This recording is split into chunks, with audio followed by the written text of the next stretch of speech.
সাভারের চেকপোস্টে দুর্বৃত্তের ছুরিকাঘাতে শিল্প পুলিশ নিহত। জানমাল রক্ষায় কঠোর অবস্থানের ঘোষণা র্যাব ও পুলিশের। স্বরাষ্ট্রমন্ত্রী বললেন, ধারাবাহিক ষড়যন্ত্রের অংশ। স্বাধীনতা বিরোধীরাই দেশকে অস্থিতিশীল করছে, মন্তব্য ঢাকা রেঞ্জের ডিআইজির। রাজধানী সহ সারা দেশের সব কারাগারে নিরাপত্তা ব্যবস্থা জোরদার। রাজশাহী বিশ্ববিদ্যালয়ের কেন্দ্রীয় মসজিদ চত্বর থেকে গ্রেনেড সদৃশ্য বস্তু উদ্ধার। সিলেট বিমানবন্দরে ডগ স্কোয়াড সহ বিজিবি মোতায়েন। সিলেটের 17টি স্কুলের সঙ্গে যুক্ত হলো ব্রিটেনের 17টি স্কুল। বিশ্বের অনেক দেশের চেয়ে বাংলাদেশ নিরাপদ, বললেন সফররত শিক্ষকরা। এবং সিন্ডিকেটের কারণে কোরবানির চামড়া বিক্রি করতে না পেরে চট্টগ্রামের কয়েকশো ব্যবসায়ীর মাথায় হাত। প্রতি পিসে লোকসান গুনতে হচ্ছে অন্তত 200 টাকা।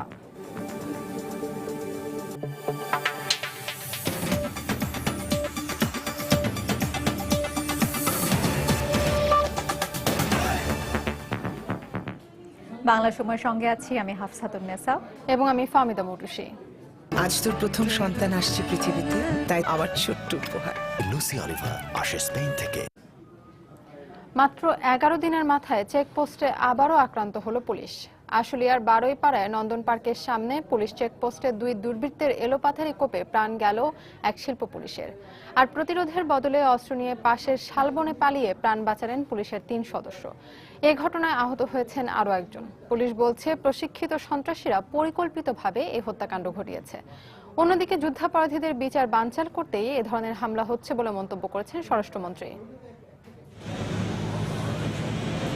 পুলিশ জানায়, সকাল 8:45 আশুলিয়ার বারুইপাড়া চেকপোস্টে শিল্প পুলিশের 5 সদস্যের একটি দল আগের একটি দলের কাছ থেকে দায়িত্ব বুঝে নেওয়ার কিছুক্ষণের মধ্যেই আক্রান্ত হয়।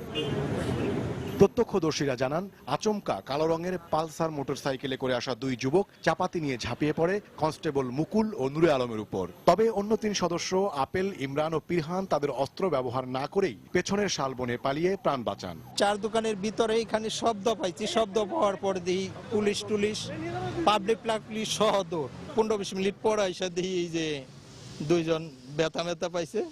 ওই গাড়ির চমিক তারা হাসপাতালে নিচ্ছে। দেখি যে এরকম অবস্থা, পুলিশ ধরে দিচ্ছে, পাবলিক ধরে দিচ্ছে এবং আমার পাশের দোকানদার হেরাও ধরে দিচ্ছে, তখন আমিও দূর।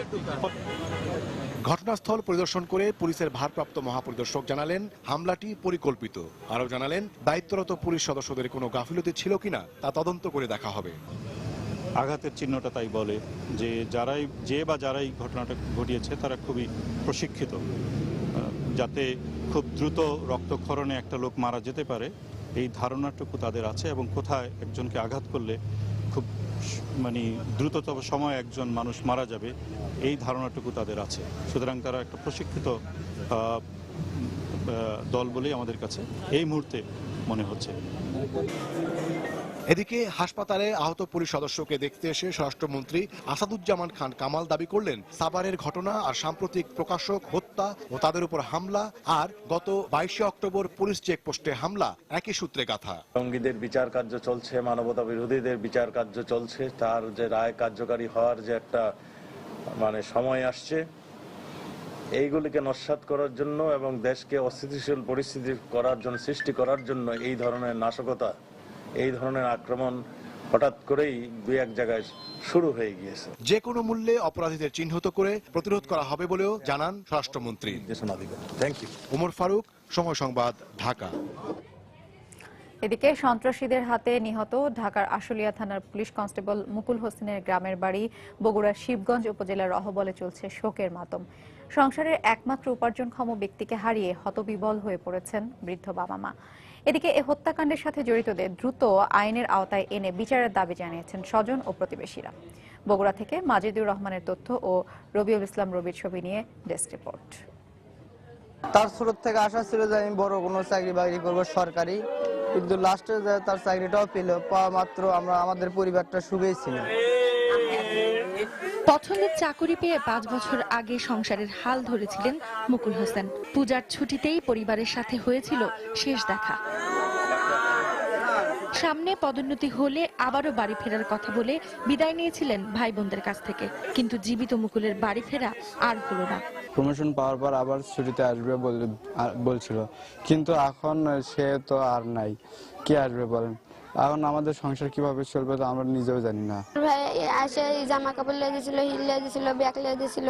কারোর সাথে গন্ডগোল করতো না, সবার সাথেই ভালো ব্যবহার করতো। বাবা মায়ের সাথে মুকুলের শেষ কথা হয় দুদিন আগে মুঠোফোনে। আশুলিয়া থানা থেকে মহানগরীতে বদলি হতে পারে এমন খবর শুনে আতঙ্কিত হয়ে পড়েছিলেন বাবা মা। আমি বলছি এত পুলিশ আছে, দুর্বলা ঘটনা। 4 ভাই বোনের সংসারে মুকুলই ছিলেন উপার্জনক্ষম একমাত্র সদস্য। 2010 সালে বগুড়ার শাহ সুলতান কলেজ থেকে এইচএসসি পাশ করে পুলিশ বাহিনীতে যোগ দিয়েছিলেন মুকুল। সময় সংবাদ, বগুড়া। ব্রাহ্মণবাড়িয়ায় পুলিশের গাড়িতে হামলার ঘটনায় জড়িত থাকার অভিযোগে একটি প্রাইভেট কার জব্দ সহ 3 জনকে আটক করেছে পুলিশ। দুপুরে তাদের আটক করা হয়। এ নিয়ে আটকের সংখ্যা দাঁড়ালো 6 জনে। পুলিশ জানায় গতরাত 11টার দিকে সদরের ঘাটুরা এলাকায় একটি প্রাইভেট কারকে থামার নির্দেশ দেয় পুলিশের একটি টহল দল। তবে নির্দেশ অমান্য করে গাড়িটি দ্রুত পালিয়ে যাওয়ার চেষ্টা করলে পেছন থেকে ধাওয়া করে পুলিশ। এ সময় দুর্বৃত্তরা প্রাইভেট কারটির ভেতর থেকে পুলিশকে লক্ষ্য করে গুলি ছুড়লে পুলিশের পিকআপ ভ্যানটি নিয়ন্ত্রণ হারিয়ে খাদে পড়ে যায়। এতে সদর থানা পুলিশের উপপরিদর্শক আব্দুল আওয়াল ভুইয়া সহ 5 পুলিশ সদস্য আহত হন। পরে তাদেরকে উদ্ধার করে ব্রাহ্মণবাড়িয়া সদর হাসপাতালে ভর্তি করা হয়। এ ঘটনায় রাতেই 3 জনকে আটক করেছিল পুলিশ।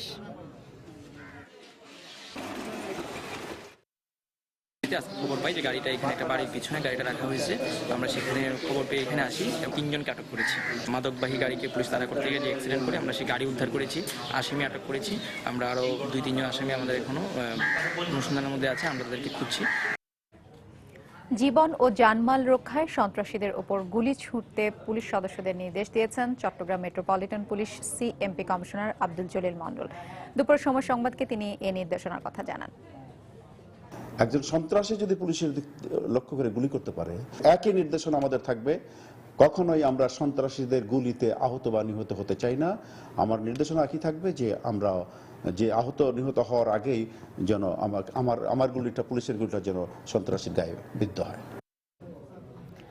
সাম্প্রতিক সময়ে বিদেশি ব্লগার, প্রকাশক, পুলিশ হত্যা এবং হোসেনি দালানে হামলার ঘটনা তদন্তে যথেষ্ট অগ্রগতি হয়েছে বলে জানিয়েছেন ঢাকা রেঞ্জের পুলিশের ডিআইজি মাহফুজুল হক নুরুজ্জামান।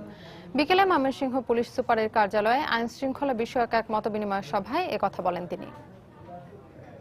যে 1971-এর ঘাতক, 1975-এর ঘাতক এবং এই যারা এই দেশকে অকার্যকর করতে চায়, যারা এই দেশের পতাকা মানচিত্র মানে না, যারা এই দেশকে স্বীকার করে না, যারা এই দেশকে অন্য দেশের তাবেদার বানাতে চায় অথবা তারা বিদেশি রাষ্ট্রের নাগরিক হতে চায়, সেই সমস্ত মানুষগুলো তারাই এই সমস্ত অপকর্মগুলো করছে এবং এটা প্রমাণিত। এবং আপনারা অচিরেই জানতে পারবেন যে এটা তদন্ত শেষ পর্যায়ে ইনশাল্লাহ এটাও যারা ঘটনা ঘটেছে, আজকে যে ঘটনা ঘটেছে এটাও ইনশাল্লাহ এটাও আমরা ফাইন্ড আউট করবো কে বা কারার সাথে জড়িত, এর পিছনে কারা জড়িত এবং তার পিছনে কারা আছে সবগুলো আমরা বের করবো ইনশাল্লাহ।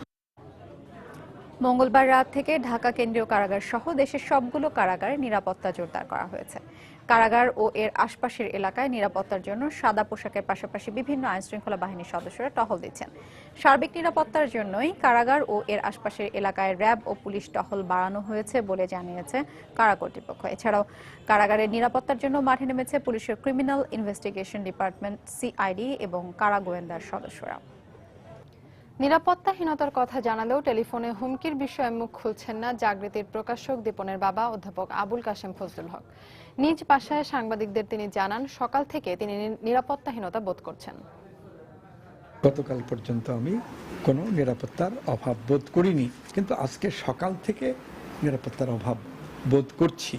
এই সম্পর্কে আমার কোনো কথাই বলার ইচ্ছা নাই। পুলিশ কতক্ষণ প্রোটেকশন দিতে পারে আমাদের মতো একজন সাধারণ নাগরিককে? আমরা যদি কাজ করি, বাইরে যাই, যে কোনো সময় মেরে ফেলতে পারে। আজকে যে অভিযুক্তকে মেরে ফেলো, লক্ষ লক্ষ মানুষের মধ্যে, হাজার হাজার মানুষের মধ্যে মেরে ফেলছে, যে মেরে তো ফেলতেই পারে। বাংলা সময় আরো থাকছে। সিলেটে অনন্ত বিজয় হত্যা মামলায় আটক 3 জনকে গ্রেফতার দেখানোর নির্দেশ আদালতের। গাইবান্ধায় শিশু সৌরভ হত্যা চেষ্টা মামলায় লিটনের জামিন আবেদন আবারও নামঞ্জুর। তাই তো সবাই বলে শিল্পাল্লার দিন শেষ, মেগা ডিজিটাল স্কেলে বাংলাদেশ। রাজশাহী বিশ্ববিদ্যালয় চত্বর থেকে গ্রেনেড সদৃশ্য একটি বস্তু উদ্ধার করা হয়েছে। নিরাপত্তাজনিত কারণে পুরো এলাকা পুলিশ ঘিরে রেখেছে। পুলিশ জানায় বিশ্ববিদ্যালয় ক্যাম্পাসের এক সহকারী কেন্দ্রীয় মসজিদ প্রাঙ্গণে একটি গ্রেনেড সদৃশ বস্তু দেখতে পান। এরপর সে বিষয়টি প্রশাসনকে জানালে তারা পুলিশকে খবর দেয়।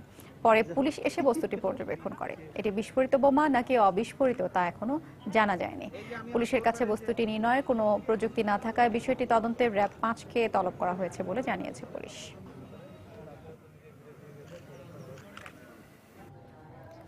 এদিকে সিলেট ওসমানী আন্তর্জাতিক বিমানবন্দরে বাড়তি নিরাপত্তার জন্য ডগ স্কোয়াড সহ বিজিবি মোতায়েন করা হয়েছে। পরবর্তী নির্দেশ না দেওয়া পর্যন্ত বিমানবন্দরে এই স্কোয়াড মোতায়েন থাকবে বলে জানানো হয়। সকাল 10:30টার দিকে বিমানবন্দরে এই ডগ স্কোয়াড মোতায়েন করা হয়। পরে বিমানবন্দরের ভেতরে যাত্রীদের ব্যাগ তল্লাশি করা হয়। এ সময় বিজিবি ও বিমানবন্দরের ঊর্ধ্বতন কর্মকর্তারা উপস্থিত ছিলেন। সাম্প্রতিক সময়ে নাশকতার আশঙ্কায় বিমানবন্দর এলাকায় নিরাপত্তা ব্যবস্থা জোরদার করা হলেও সন্দেহজনক কোনো দ্রব্য তল্লাশির ব্যবস্থা ছিল না। তবে এখন থেকে এই স্কোয়াডের সদস্যরা বিমানের যাত্রী ও তাদের মালামাল তল্লাশি করবে বলে জানায় বিজিবি।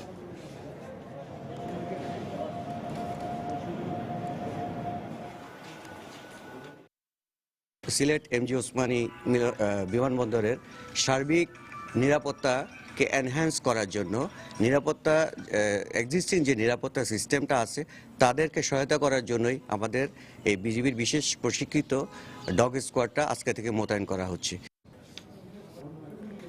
গাইবান্ধায় শিশু সৌরভকে হত্যা চেষ্টা মামলায় সুন্দরগঞ্জের সংসদ সদস্য মঞ্জুরুল ইসলাম লিটনের জামিন আবেদন নামঞ্জুর করেছেন আদালত। এ নিয়ে তৃতীয় দফায় তার জামিন আবেদন নামঞ্জুর করা হলো।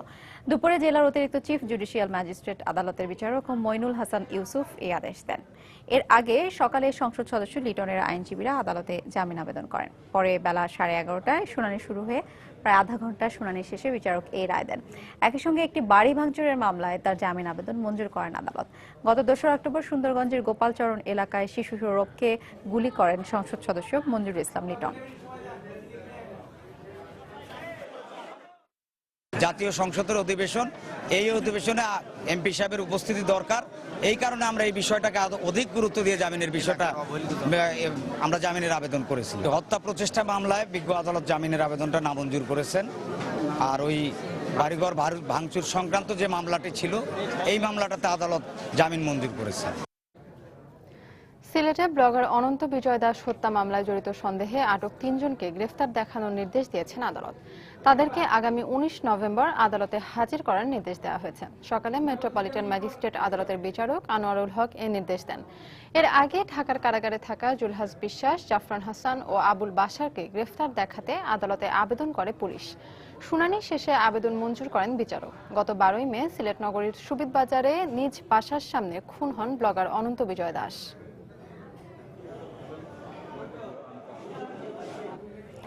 চট্টগ্রামের সিআরবিতে টেন্ডারকে কেন্দ্র করে ছাত্রলীগের 2 গ্রুপের সংঘর্ষের ঘটনায় জড়িত সন্দেহে 13 জনকে গ্রেফতার করেছে পুলিশ।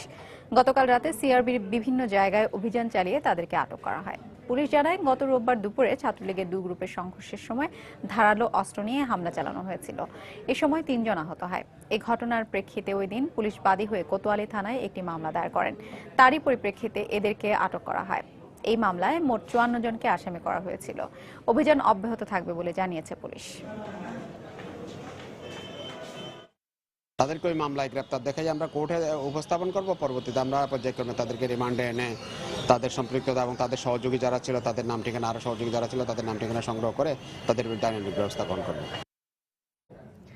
সিলেটের 17টি স্কুলের সঙ্গে ব্রিটেনের 17টি স্কুলের কানেক্টিং ক্লাসরুম কর্মসূচির মধ্য দিয়ে অবশেষে বাংলাদেশি বংশোদ্ভূত কার্ডিফের সাবেক ডেপুটি লর্ড মেয়র আলী আহমেদের শিক্ষার উন্নয়নে কাজ করার স্বপ্ন সফল হয়েছে। এর আওতায় 2 দেশের স্কুলগুলো একে অপরের সঙ্গে শিক্ষা কার্যক্রম বিনিময় করবেন। এজন্য ওয়েলসের শিক্ষক সহ 20 সদস্যের প্রতিনিধি দল এখন সিলেটে। সফররত শিক্ষকরা বলছেন বিশ্বের অনেক দেশের চেয়ে নিরাপদ বাংলাদেশ। বিস্তারিত আব্দুল আহাদের রিপোর্টে। সিলেটের কৃতি সন্তান আলী আহমদ কার্ডিফ সিটির ডেপুটি লর্ড মেয়র থাকাকালীন সময় বাংলাদেশের শিক্ষার উন্নয়নে ব্রিটেনের স্কুলের সাথে কানেক্টিং প্রোগ্রাম চালুর পরিকল্পনা নেন।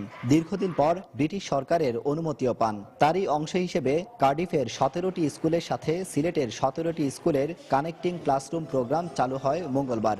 আর এ লক্ষ্যে 31 অক্টোবর ওয়েলসের 12 জন স্কুল শিক্ষক সহ 20 সদস্যের একটি দল এখন হযরত শাহজালালের নগরীতে। এডুকেশনের মাধ্যমে সাহায্য করা যায় আমাদের স্কুলদেরকে, টিচারদেরকে, ছাত্রদেরকে, এটাই হলো উদ্দেশ্য। কার্ডিফের শিক্ষকরা সিলেটের নির্ধারিত স্কুলগুলো পরিদর্শন করে তাদের অভিজ্ঞতা আদান প্রদান করছেন। এই কর্মসূচির মাধ্যমে দুদেশ একে অপরের সঙ্গে শিক্ষা কার্যক্রম বিনিময় করতে পারবে, পাশাপাশি ব্রিটেনের সঙ্গে বাংলাদেশের সম্পর্ক আরো বন্ধুত্বপূর্ণ হবে। এদিকে ব্রিটেন সহ পশ্চিমা বিশ্বের অনেক দেশ বাংলাদেশে চলাফেরায় সতর্কতা জারি করলেও সফররত শিক্ষকরা জানালেন নিরাপত্তা নিয়ে সন্তুষ্ট তারা। আমাদেরকে যে নিরাপত্তা দেওয়া হয়েছে তাতে আমরা অনেক খুশি। বাংলাদেশ একটি সুন্দর দেশ এবং এখানকার মানুষও অনেক ভালো। ব্রিটিশ প্রতিনিধিরা রোববার দেশে ফিরে যাবেন। পরে বাংলাদেশের প্রতিটি স্কুল থেকে একজন করে শিক্ষককে প্রশিক্ষণের জন্য নিয়ে যাওয়া হবে ব্রিটেনে। আব্দুল আহাদ, সময় সংবাদ, সিলেট। নেত্রকোনায় পারিবারিক কলহের জের ধরে দোলেনা খাতুন নামে এক গৃহবধূকে হত্যার অভিযোগ উঠেছে। এ ঘটনায় জড়িত থাকার অভিযোগে একজনকে আটক করেছে পুলিশ। সকালে পূর্বধলা উপজেলার পাইলাটি শালসাপুর গ্রামে এই ঘটনা ঘটে। পুলিশ ও স্বজনরা জানান, দীর্ঘদিন ধরে জাহের উদ্দিনের সঙ্গে তার চাচাতো ভাইয়ের ছেলে রাজীবের জমি সংক্রান্ত বিরোধ চলে আসছিল। এরই জের ধরে আজ সকালে জাহেরের স্ত্রী দোলেনা খাতুনকে রাজীব ধারালো দা দিয়ে এলোপাতাড়ি কোপায় বলে অভিযোগ করা হয়। এ সময় গুরুতর জখম হয়ে ঘটনাস্থলেই মারা যান দোলেনা খাতুন। এদিকে ঘটনার পর স্থানীয়দের সহায়তায় রাজীবকে আটক করে পুলিশ।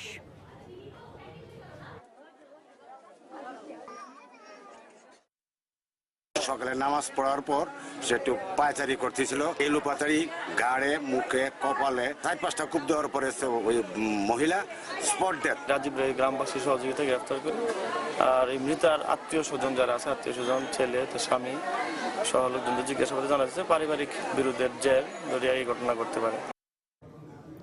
বিএনপির মধ্যে কোনো সংস্কারপন্থী নেই। বিএনপির চেয়ারপারসন বেগম খালেদা জিয়ার নেতৃত্বে দল ঐক্যবদ্ধ ছিল এবং থাকবে বলে জানিয়েছেন দলটির স্থায়ী কমিটির সদস্য নজরুল ইসলাম খান।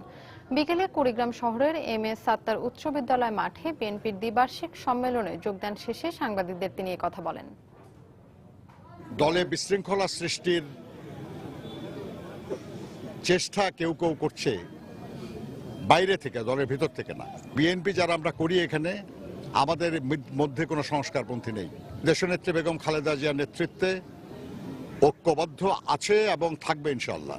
কোনো তদন্ত ছাড়াই যে কোনো কিছু ঘটুক বলে দেওয়া হয়, এর জন্য বিএনপি দায়ী।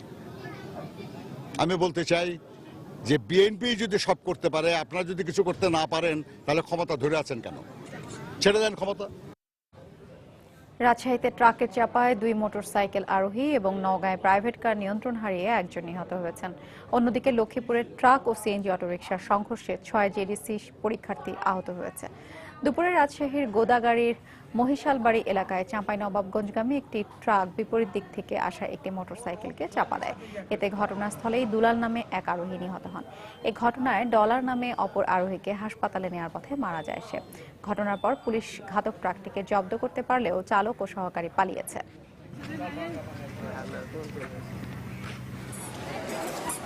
সকাল 9:30টার দিকে লক্ষ্মীপুরের সদর উপজেলার ভবানীগঞ্জ কলেজ এলাকায় লক্ষ্মীপুরগামী একটি সিএনজি অটোরিকশাকে বিপরীত দিক থেকে আসা একটি ট্রাক চাপা দেয়। এতে সিএনজিতে থাকা মধ্য চরমনসা মহিলা মাদ্রাসার 6 জেডিসি পরীক্ষার্থী আহত হয়। পরে তাদেরকে উদ্ধার করে লক্ষ্মীপুর সদর হাসপাতালে ভর্তি করা হয়।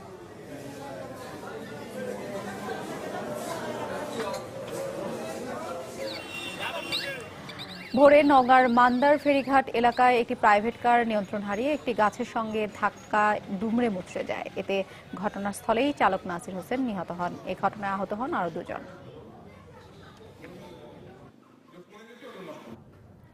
ব্রাহ্মণবাড়িয়ায় এক শিশুকে ধর্ষণের দায়ে এক গৃহশিক্ষককে 2 বছরের বিনাশ্রম কারাদণ্ড দিয়েছে ভ্রাম্যমাণ আদালত। পুলিশ ও স্বজনরা জানায়, শিশুটিকে প্রাইভেট পড়ানোর সুযোগ নিয়ে গৃহশিক্ষক তাকে ধর্ষণ করে। এ সময় শিশুটির দাদি টের পেলে আশপাশের মানুষকে খবর দেয়। এ সময় এলাকার লোকজন শিক্ষককে হাতে নাতে ধরে পুলিশের সোপর্দ করে। আটকের পর অভিযুক্তকে জিজ্ঞাসাবাদের ভিত্তিতে দণ্ডবিধির 354 ধারায় তাকে 2 বছরের কারাদণ্ড দেওয়া হয়। একটা স্টেটমেন্ট অনুযায়ী প্রমাণ পাওয়া যায়। পশুটিতে সে তার কাপড় চোপড় করে এই অবস্থায় তার দাদি জানতে পারে, জানার পর তার এলাকা মানুষ তাকে আটক করে।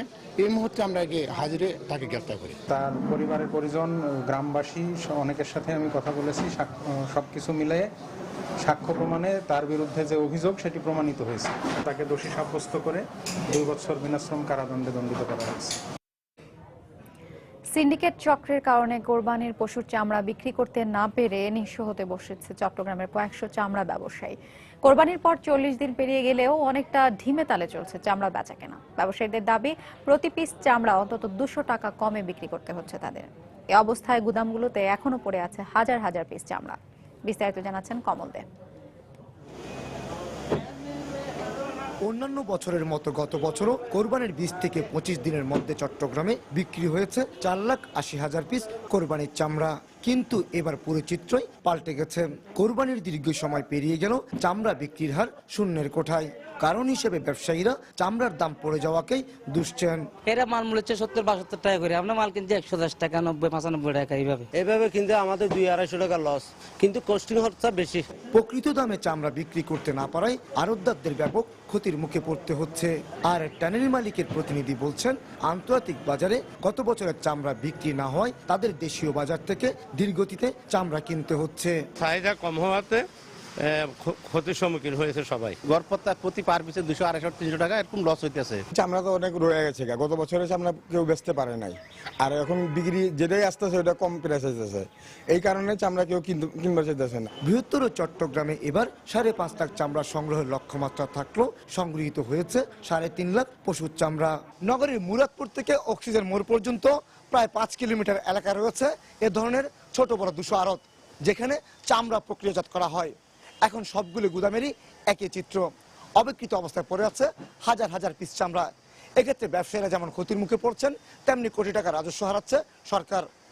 নগরীর মুরাদপুর আতুরা ডিপো থেকে কমল দে, সময় সংবাদ। প্রয়োজনীয় চিকিৎসক ও জনবল না থাকায় ব্যাহত হচ্ছে কুমিল্লা মেডিকেল কলেজ হাসপাতালের সেবা কার্যক্রম।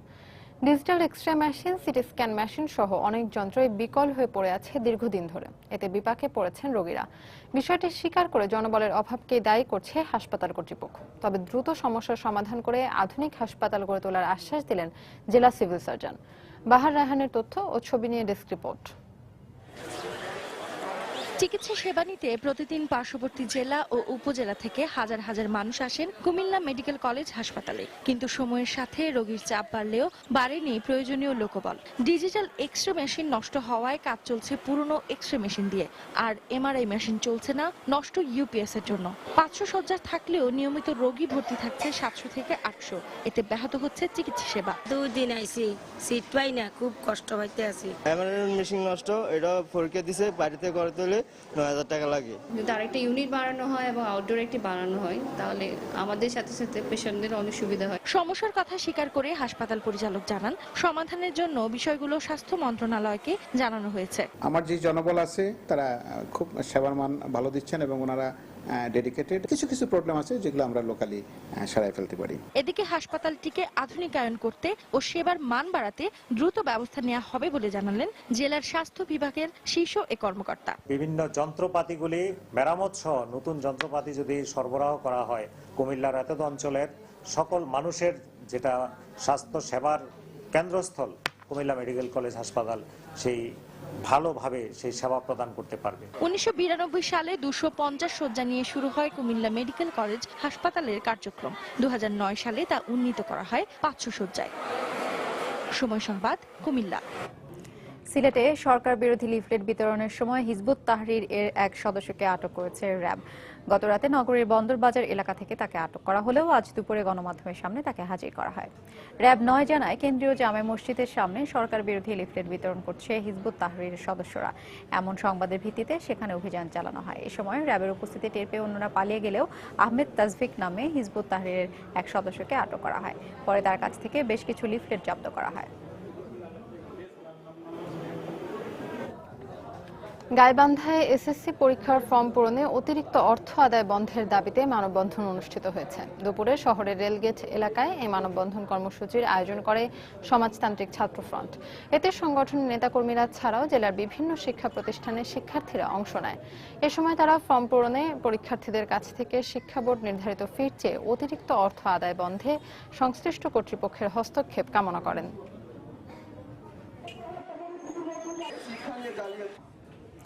20 বছর আগে নিয়োগ পাওয়া কর্মচারীদের চাকরি স্থায়ীকরণের দাবিতে রংপুরে মানববন্ধন করেছেন বাংলাদেশ বিদ্যুৎ উন্নয়ন বোর্ডের কর্মচারীরা। বেলা 11টার দিকে রংপুর প্রেস ক্লাবের সামনে শ্রমিক কর্মচারী ঐক্য পরিষদের উদ্যোগে ঘণ্টাব্যাপী এ মানববন্ধন কর্মসূচি পালন করা হয়। এতে রংপুর ও রাজশাহী বিভাগের 16 জেলার কর্মচারীরা অংশ নেন। এ সময় বক্তারা প্রধানমন্ত্রী শেখ হাসিনার দৃষ্টি আকর্ষণ করে পিসপ্রেড কর্মচারীদের চাকরি স্থায়ীকরণের দাবি জানান।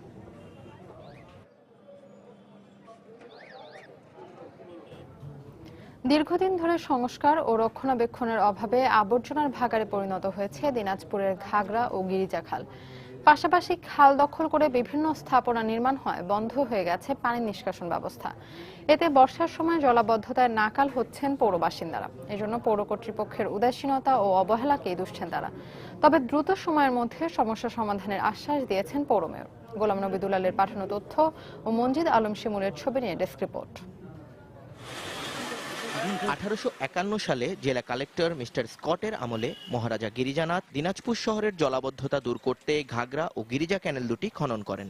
এরপর 1887 সালে সবশেষ খাল দুটি পুনঃখনন করা হয়। 128 বছর ধরে বন্ধ হয়ে আছে খাল দুটির সংস্কার ও সংরক্ষণ কার্যক্রম। বর্তমানে স্থানীয় প্রশাসনের উদাসীনতায় খাল দুটি ভরাট করে চলছে দখলের মহোৎসব। এতে বর্ষা মৌসুম এলেই পানিবন্দী হয়ে পড়ছে পৌর এলাকা। ফলে এক সময়ের দৃষ্টিনন্দন ঘাগড়া গিরিজা এখন পৌরবাসীর দুর্ভোগের কারণ। ক্যানেলটাকে দুই পাশ থেকে দখল করে নিচ্ছে, দখল করে নেওয়াতে আটো হয়ে যাওয়াতে আমাদের পানিগুলো যাচ্ছে না, ছোট হয়ে যাচ্ছে আস্তে আস্তে, ধুলোবালিতে জড়াচ্ছে, তারপর বাড়ি বাড়ির ময়লা ফেলতেছে। এলাকাবাসী গন্ধের জন্য শুধু বর্ষাকালটা বাদ দিয়ে বাকি 10 মাস গন্ধের জন্য কেউ বসবাস করতে পারে না এখানে। এদিকে খাল দুটি সংস্কারের উদ্যোগ না নিলে পরিবেশের ভারসাম্য বিঘ্নিত হবে বলে মনে করেন এই পরিবেশবিদ। পৌর এলাকার কোনো পানি বের হওয়ার বিকল্প কোনো রাস্তা নাই। আমরা চাই যে দিনাজপুরে ঐতিহ্যবাহী যে আমাদের খাল আছে, এই গিরিজানা খাল, এটা সংস্কারের জন্য, এটা উন্নয়নের জন্য সরকার পদক্ষেপ নেবে। তবে দ্রুত খাল দুটি সংস্কারের আশ্বাস দিলেন পৌর মেয়র। গণপ্রজাতন্ত্রী বাংলাদেশ সরকারের পরিবেশ মন্ত্রণালয়ের অধীন থেকে আমরা 3 কোটি টাকা বরাদ্দ পেয়েছি ঘাগড়া এবং গিরিজা ক্যানেল খননের জন্য। 12টি ওয়ার্ড নিয়ে গঠিত দিনাজপুর পৌরসভার জনসংখ্যা 1,86,000। সময় সংবাদ, দিনাজপুর। জামালপুরের কাঁচা বাজারগুলোতে জমজমাট হয়ে উঠেছে শীতকালীন শাকসবজির বেচাকেনা। বিক্রেতারা জানান, মৌসুমের শুরুতেই শীতকালীন শিম, বেগুন, ফুলকপি, বাঁধাকপি ও লাউয়ের পর্যাপ্ত যোগান রয়েছে বাজারে। স্থানীয়দের চাহিদা মিটিয়ে প্রতিদিনই এসব সবজি ঢাকায় পাঠানো হচ্ছে। জেলা কৃষি বিভাগ জানিয়েছে, এবছর 14,000 হেক্টর জমিতে শীতের সবজি চাষ হয়েছে। এদিকে অন্যান্য বছরের তুলনায় সবজির উপযুক্ত দাম পাচ্ছেন বলে জানিয়েছেন কৃষকরা।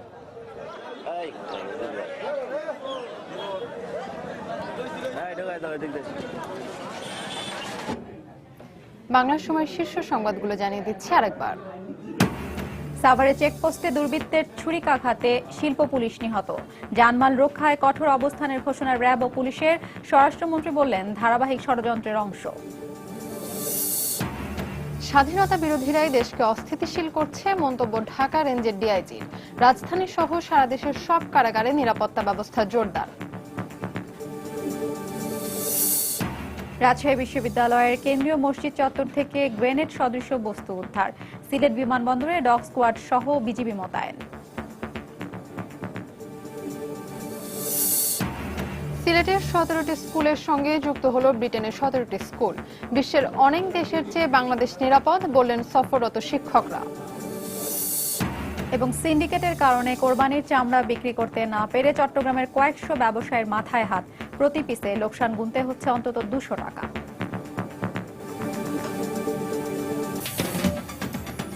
এই ছিল বাংলার সময়। যে কোনো খবর পেতে ভিজিট করুন সময়নিউজ.tv। এছাড়া এইমাত্র পাওয়া খবর আপনার মোবাইলে পেতে SMS করুন *SN লিখে পাঠিয়ে দিন 16242 নম্বরে। সঙ্গে থাকুন সময়।